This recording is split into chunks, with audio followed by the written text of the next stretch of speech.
Hey, what's up guys? In this video, I'm going to show you how to make a box plot using a TI-84 graphing calculator. So to make the graph, first you need your data in the calculator. So you press stats, you guys go to edit, you can edit your list. And first, I'm going to show you how to make a box plot with my list 2, but you guys decide what list to use.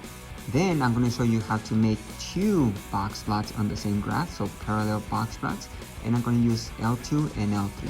But I'll show you guys one at a time. So let's use L2 for the box plots. Keep in mind that we do need the find number summary to make a box plot. So let me show you guys that first.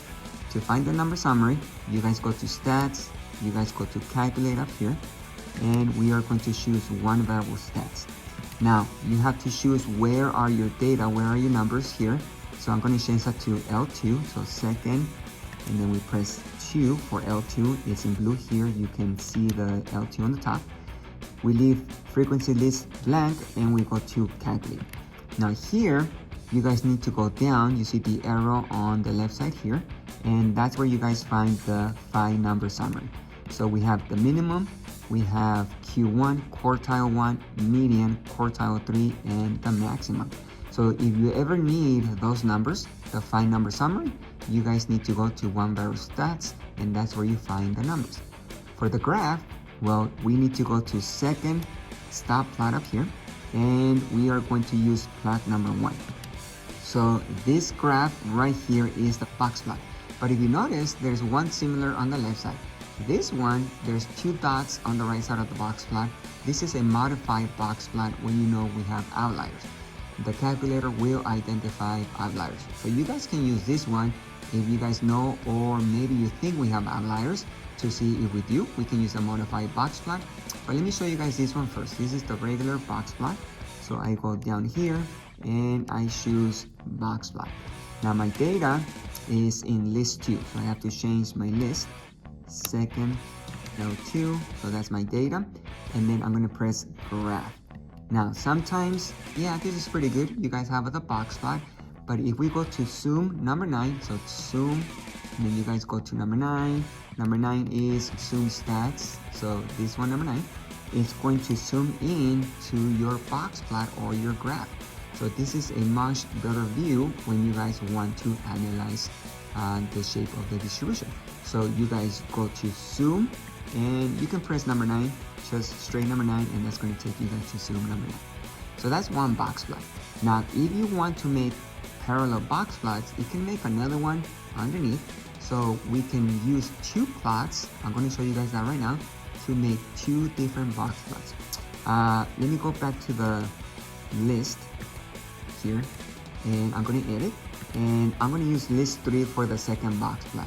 Again, if you want to find the find number summary for this L3, the list, the third list, well, you can go to stats, calculate, one variable stats, and I'm going to change that to list 3, L3, and I go to calculate, and that's going to give me the find number summary for this list. So we see the mean, quartile 1, median, quartile 3, and maximum. Now for the parallel box plots, we go to second stop plot, and I need to use 2 different plots. So the first one, I already have it. This is from list 2. You have to remember, keep a mental note where what graph you guys are using. So this is my list 2. So I need to use the second plot, plot 2, and I need to turn it on. So plot 2 is off right now. I need to turn it on. So press enter, and up here, notice it is highlighted plot 2. I'm going to turn it on. So now it's on, and I need to choose what graph to use. So I'm going to show you guys a modified box plot for this one, okay? And then I'll go back and I'll change the other one to a modified box plot as well. So this one is already a modified box plot right there. So I think there's outliers, and my data, it is in this L3. Frequency, you leave it at 1 for box plots and histograms. You can leave it at 1. And for the marks, you can choose what marks you want for the outliers. I like to use the boxes, so this one's here. So I press graph, I double check my list, it is L3. And notice that this one, it has a little dot on over here. So I think we can do a better job by zooming out. So I'm going to press zoom, and I go straight to number 9. And now you can see the two outliers, okay? Now, if you think the top box plot has an outlier, well, you can change that to a modified box plot. I'm going to do that right now. Stat plot. I'm going to go to number 1. That's my second list, L2. Notice this is the L2. I go down. Notice that it doesn't ask you guys for the regular box plot. It doesn't ask for the marks.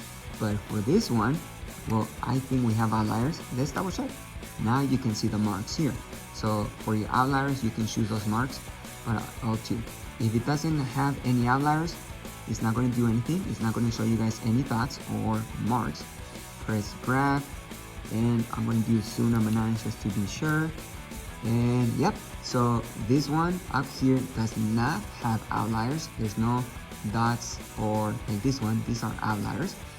This one doesn't have any on the high end. This one doesn't have any on the low end. So this is a parallel box plot. These are parallel box plots. If you're wondering, well, what are the numbers? You don't see the scales down here. You can press trace and you will see the cursor up here. So this point on this box plot, notice minimum is 35.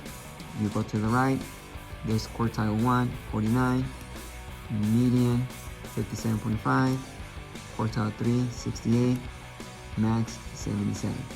If we go down to the second, so go down to the second box plot, let me just go way over here. Min is 29. The next outlier is 31. So these two are outliers. Those are your modified box plot. The next value is 42. Quartile 1 is 46. Median 50.5. Quartile 3, 55. And the max is 67. So be sure, I'm going to go back to stat plot. Be sure to use two plots, plot 1, plot 2 for parallel box plots. And you can use modified box plot to check if you guys have outliers. So make sure you guys practice using the calculator so you know how to make those graphs. I'll make more videos for you to learn how to make other graphs. And I'll see you guys later.